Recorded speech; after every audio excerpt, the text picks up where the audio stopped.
My alien roommate insists we share a bed. It's our tradition, but she was in pain. Elias had lived on the shared orbital station for almost a year, but he still had not fully adjusted to the quiet. The silence here was different from Earth. It was not empty. It felt watched, measured, controlled. Every sound echoed softly against metal walls and curved ceilings, reminding everyone that space was not their home. It was borrowed. When the station assigned him an alien roommate, Elias had expected difficulty. What he did not expect was the first sentence she said after moving in. "We must share a sleeping platform," she said calmly. Elias stared at her, unsure if he had heard correctly. Nari stood across the room, tall and slender, her skin pale blue with faint lines of light moving slowly beneath it, like stars drifting under ice. She spoke perfect trade language, her tone respectful but firm. "I'm sorry," Elias replied, choosing his words carefully. "I think there's been a mistake." "There has not," Nari said. "This is our tradition." Elias rubbed his face and checked his wrist tablet. The living unit was small, designed for efficiency, one bed adjustable for multiple species. He had assumed it would be replaced or divided. "Look," he said gently, "humans don't really do that. Sharing a bed means something else for us." Nari tilted her head. "You believe it is a bonding ritual?" "Yes, or personal, or complicated." Nari's glowing markings pulsed softly, a sign Elias had learned meant confusion. "For my people, sleeping alone is dangerous. Shared rest keeps our nervous system stable." Elias had read the cultural briefings. He just hadn't believed this part would be real. After several awkward minutes and a long message exchange with station housing, Elias learned the truth. No mistake had been made. The station had approved the arrangement. The bed was designed to maintain neutral conditions. Physical distance could be maintained. No laws were broken, so Elias agreed. The first night was tense. Elias lay stiff on one side, staring at the ceiling. Nari lay on the other, perfectly still, her body temperature cooler than his, the bed adjusting constantly to keep balance. There was no touch, no closeness beyond shared space. Still, Elias barely slept. After a few nights, the tension eased. Routine replaced discomfort. They spoke during meals about work, about their worlds. Elias learned Nari was a xenolinguistics researcher. She learned Elias specialized in human behavioral adaptation. The irony was not lost on either of them. Weeks passed. Then Elias noticed small things. Nari's light markings dimmed during the night. Sometimes she shifted restlessly, her breathing uneven. Once Elias woke to a soft sound, almost like a hum, low and strained. When he turned to look, her eyes were open, unfocused. "Are you okay?" he asked quietly. "Yes," she said too quickly. "This is normal." But it did not feel normal. Over the next days, Elias began paying closer attention. Nari spent longer periods resting. She moved more slowly. Her voice lost some of its calm clarity. During shared sleep, the bed reported frequent environmental adjustments, more than usual. Elias checked station medical reports. Nari's scans were within acceptable ranges. The doctors had cleared her. Her species often showed stress responses when living off-world. It was expected, but something about that answer bothered him. One night, Elias woke to a sharp intake of breath. He turned his head and saw Nari curled slightly inward, her light patterns flickering weakly. "Nari," he whispered, "you're in pain." She hesitated before responding. "It is manageable." "That's not an answer." Silence stretched between them. "My people do not complain," she finally said. "Pain during adjustment is a sign of adaptation," Elias frowned, "or a sign something's wrong. You do not understand our biology." "Then explain it to me," he said. She didn't. The next morning, Elias requested access to archived xenobiology data. He reread Nari's species profile, slower this time. Their nervous systems evolved in stable gravity, low sound, constant electromagnetic patterns. Their shared sleeping tradition reduced neural overload through synchronized rest. The station was not stable. Microgravity shifts, constant background noise, rotating artificial day cycles, human movement patterns, individually harmless, together unpredictable. Elias felt his chest tighten. That night he adjusted the room's environmental controls slightly. He reduced sound feedback, stabilized airflow. The bed adjusted automatically, compensating. Nari noticed. "You changed the settings," she said. "Yes," Elias replied. "Just a little. You should not alter approved parameters. I didn't break any rules." She studied him, her lights pulsing faintly. "Why?" Because you're hurting, he said simply. I will endure. That's not the same as being okay. For the first time, Neri looked uncertain. Over the next few nights, Elias experimented carefully. He studied human sleep research, sensory overload cases, adaptation failures. Humans survived by noticing patterns others ignored. They asked questions even when told not to. Neri's pain did not disappear, but it stopped worsening. One evening, as they prepared to rest, she spoke quietly. On my world, she said, shared rest means trust. To suffer alone is considered shameful. To cause another to suffer worse. Elias looked at her. You're not causing me pain, but my presence is uncomfortable for you. It was, he admitted, but that's not the point anymore. What is? That tradition shouldn't hurt you, Elias said. Not like this. She lay down slowly, exhaustion clear in her movements. As the lights dimmed, Elias stayed awake, watching the bed's readings, listening to her breathing. For the first time, he understood something clearly. The station had followed procedure. The doctors had followed data. The tradition had been respected. And still someone was suffering. Humans had a word for that. Unacceptable. As the artificial night cycle settled in, Elias made a decision. If the system could not see the problem, then he would. If tradition failed in a new environment, then it had to change. And humans were very good at changing things that caused pain. Elias did not sleep that night. He lay on his side of the bed, eyes open, watching the soft rise and fall of Neri's breathing. The bed's surface shifted gently, adjusting to both of them, but Elias could tell it was not enough. The data on his wrist tablet showed small warnings the system did not consider important. Minor neural stress, slight sensory overload, acceptable variance. Acceptable did not mean safe.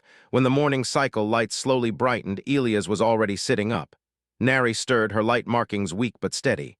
You did not rest, she said. I rested enough, Elias replied. How do you feel? She paused as if searching for the correct answer. Less pain than before. That was all he needed to hear. After she left for work, Elias took the day off. He filed it as human health maintenance, which was technically true. Then he began working. He accessed station systems he was allowed to use, and some that were open simply because no one thought a human would try. He reviewed environmental logs, gravity fluctuation charts, sound wave patterns, electromagnetic noise. None of it was dangerous on its own. Together it created a constant pressure. Humans adapted by ignoring it. Neri's species could not. Elias remembered something from his training. Humans were not the strongest species. They were not the oldest. But they were experts at living in places not meant for them. Deserts, ice, deep oceans, space. They survived by redesigning the environment. By the time Neri returned that evening, the room felt different. Not warmer, not colder, quieter somehow. The air moved in a smoother pattern. The lights dimmed more slowly. The bed responded before weight shifted instead of after. She stopped just inside the doorway. What have you done? She asked. Nothing dangerous, Elias said quickly. I promise. Her lights flickered, not in pain this time, but alertness. You altered the habitat. I adjusted it, he said, for both of us. This was not approved. It doesn't violate any rules, Elias replied. I checked. She studied him for a long moment. You are risking censure. I'm risking paperwork, he said. You're risking your health. That made her look away. They lay down that night in the adjusted room. Elias stayed still, letting the system do its work. The bed hummed softly, syncing their breathing patterns the way her species needed, but with human spacing respected. Minutes passed. Then Neri exhaled slowly, deeply. Her lights grew steadier, brighter, flowing in calm lines instead of broken flickers. Elias felt his chest loosen. In the middle of the night, she shifted closer, not touching, just nearer than before. This is comfortable, she said softly. That's the idea, Elias replied. For the first time since arriving on the station, Neri slept through the entire cycle without waking. The next days brought questions. Station systems flagged the modified room as non-standard but stable. Medical scans showed improvement. Neri's energy levels rose. Her pain decreased. The doctors were confused. This is unusual, one of them said, but beneficial. Then update the notes, Elias said. Unusual doesn't mean wrong, word spread quietly. Other mixed species residents began asking questions. Some requested similar adjustments. The station administration noticed when productivity increased and medical visits decreased. They called Elias in. You exceeded your role, an administrator said. You changed a cultural protocol. I adapted it, Elias replied calmly. The intent was never to cause harm. Traditions exist for a reason. So do upgrades, Elias said. We don't fly the first ships we ever built. The room was silent. Nari stood beside him. She had insisted on coming. My people believe tradition protects us, she said, her voice clear. But tradition is shaped by environment. This is not our world. The administrators exchanged looks. The human did not weaken our tradition, she continued. He preserved it. That ended the argument. The station approved a new shared rest protocol. It combined alien biological needs with human environmental flexibility. It was optional, adjustable, respectful. Humans, it turned out, were very good at building bridges no one else thought to try. That night, Elias and Nari returned to their room. You challenged authority for me, she said. I challenged bad assumptions, Elias replied. That's kind of our thing, she considered that. Your species does not endure pain quietly. No, Elias said. We complain loudly and then fix the problem. Her lights pulsed in what he now recognized as amusement. They lay down together, the bed adjusting smoothly. No tension, no pain, just shared space, shared rest, shared understanding.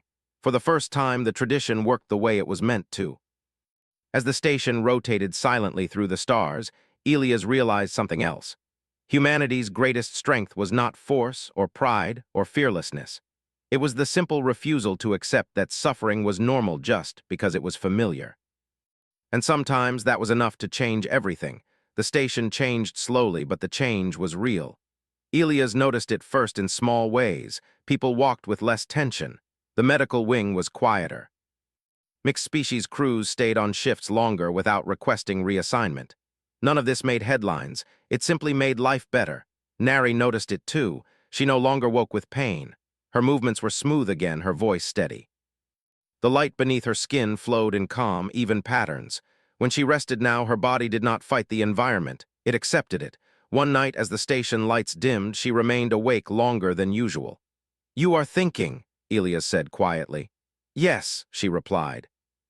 My people believe change should be slow, careful. Humans believe slow change is still change, Elias said, just less scary. She considered that. You altered an entire station by refusing to ignore discomfort. I just listened, Elias said. You told me something was wrong. The system didn't. That is unusual, she said. Welcome to humanity. Other species began requesting Elias' help, not formally at first. Quiet messages, questions. One alien asked about sleep, another about work environments, another about social stress. Elias answered when he could. He didn't claim authority, he asked questions instead. What hurts? What feels wrong but has been accepted? What could be adjusted? Humans had done this on Earth for centuries. They had learned that survival was not about strength alone. It was about noticing patterns before they became disasters. Soon, the station administration invited Elias to join a cross-species adaptation council. He almost refused. Then Nari placed a hand lightly against the edge of the bed, not touching him, but close enough to be felt. You should go, she said. They will listen to you. They should listen to everyone, Elias replied. That is why you belong there. The council meetings were long and slow, species disagreed, traditions clashed, data conflicted. Elias spoke less than most, but when he did, the room grew quiet. He did not argue culture against culture. He asked one question. Is this tradition helping you survive here, or is it just familiar? That question changed everything. Some species resisted. Others adapted quickly. A few refused entirely and relocated to environments closer to their homeworlds. No one was forced. That mattered. Nari followed the reports closely. She watched her people debate. Some elders were offended. Others were relieved. For the first time, her species began recording off-world traditions separately from homeworld ones. This is historic, she told Elias one night. It's just version control, he replied. She did not understand the reference, but she smiled anyway. Their shared rest became something new, not just tradition, not just adaptation, trust shaped by choice. One evening, Nari spoke again after a long silence. On my world, she said, sharing rest means protection, but here it has become something else. What? Elias asked. Partnership. Elias did not answer immediately. He only adjusted the bed's settings slightly, letting the system balance them both. That's one of our better traditions, he said finally. Months passed. The station gained a reputation. It became known as a place where humans were strange but useful. Not loud conquerors, not reckless explorers, fixers. When something quietly failed, a human would notice. When systems assumed pain was acceptable, a human would ask why. Nari was invited to speak at an interspecies symposium. Elias watched from the back as she stood tall, her light bright and steady. Humans are not exceptional because they dominate, she said. They are exceptional because they refuse to accept silent suffering. The audience listened. Afterward, she found Elias near the exit. You taught my people something, she said. They taught me too, Elias replied. What did we teach you? That tradition matters, he said, but only when it serves the living. That night, as the station drifted between stars, Elias finally slept without worry. Not because nothing could go wrong, but because he knew someone would notice when it did. And somewhere deep in the station systems, a quiet note was added to human profiles. Species trait will not ignore a problem simply because it is normal. Humanity, it seemed, had found another way to belong among the stars. Elias did not expect peace to feel so busy. The station was calmer than before, but it was never quiet now. Messages came from many places. Requests, reports, questions that started small and grew complicated. Elias answered what he could and passed the rest to the council. He had not become important in title, but he had become visible. Humans often did. Nari watched this change with careful eyes. She noticed how Elias moved differently now, more confident but also more tired. She noticed how others paused when he entered a room, not out of fear but expectation. One night, as they prepared to rest, she spoke softly. You carry many concerns. Elias smiled weakly. That's also one of our traditions. You did not come here to lead, she said. No, Elias agreed. I came here to observe. And now I can't unsee things. Nari understood that better than he realized. Her people had begun sending more messages, too. Some were curious, some were angry, some were grateful. Change, even gentle change, always left echoes. One message stayed with her. It was from an elder researcher on her homeworld. You have allowed a human to alter our sacred practices, the message said. Do you still recognize yourself? Nari read it many times. That night she did not sleep easily. Elias noticed. You're restless, he said quietly. She hesitated, then shared the message. Elias listened without interrupting. When she finished, he did not defend himself. He did not argue, he only asked, What do you think? Nari closed her eyes. I think I feel stronger, healthier, more myself than I did when I arrived. Then you recognize yourself, Elias said, but my people may not. Humans lose that argument all the time, Elias replied gently. It hurts, but it doesn't mean you're wrong. She turned her head toward him, light patterns slow and thoughtful. Your species accepts being misunderstood. We don't accept it, Elias said. We survive it. The station council announced a new initiative soon after. Mixed species environments would be redesigned from the start, not patched later. Humans were asked to assist, not as leaders but as problem spotters. Elias almost laughed when he heard that term. The first project was ambitious. A shared habitat ring for 4 species with very different needs: temperature, gravity, light, sound, social distance. On paper, it was impossible. In practice, it became a human challenge. Elias worked long hours, often with Nari beside him. She translated alien data. He translated human instincts into usable systems. They argued sometimes, not loudly, carefully. This change risks emotional detachment, she said once. This stability reduces long-term stress, Elias replied. They compromised. That became their pattern. As the habitat ring neared completion, inspectors arrived from multiple worlds. They walked through the space, touching walls, testing air, listening. No one spoke at first. Then an alien inspector said, This feels considerate. That word spread faster than any report. Considerate design. The ring opened. It worked. Not perfectly, nothing ever did, but well enough that people wanted to stay. One evening, after the first successful cycle, Elias and Nari returned to their room later than usual. They were both exhausted. As they lay down, the bed adjusted smoothly, as it always did now. Elias stared at the ceiling, thinking. Nari, he said, yes. If you ever want to change this arrangement, he said slowly, you don't owe me tradition. She turned toward him, light, calm, and steady. And you do not owe me endurance. They shared a quiet moment, not needing more words. The station drifted on. Months later, a human ship docked unexpectedly, not military, not trade, a research vessel. The captain requested a meeting with Elias. You're causing a stir, she said bluntly. Good or bad? Elias asked. Both, she replied.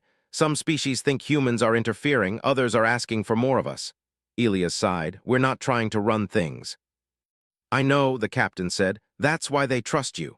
When she left, Elias sat alone for a long time. That night he told Neri everything. They might ask humans to take a bigger role, he said. More responsibility. And you fear that, she said. I fear doing harm by accident. She considered that. That fear is why you should be involved. He smiled at her. You're starting to sound human. Adaptation, she replied. The council eventually made its decision. Humans would not lead, they would advise, question. Test assumptions, officially. Unofficially, humans did what they always did, they noticed. One last message arrived for Nari from her homeworld. Your health data has been reviewed, it said. The off-world tradition variant will be studied. She read it twice, then looked at Elias. They are listening now, she said. Change is contagious, Elias replied. That night as they rested, Nari felt something new. Not pain, not strain, belonging, not just to her people, not just to the station, but to a shared future where tradition and change were not enemies. Elias slept deeply, unaware that far beyond the station, reports were being written. Reports that described humans not as conquerors or heroes or threats, but as the species that asked one dangerous question, does it have to hurt? And refused to stop asking until the answer was no.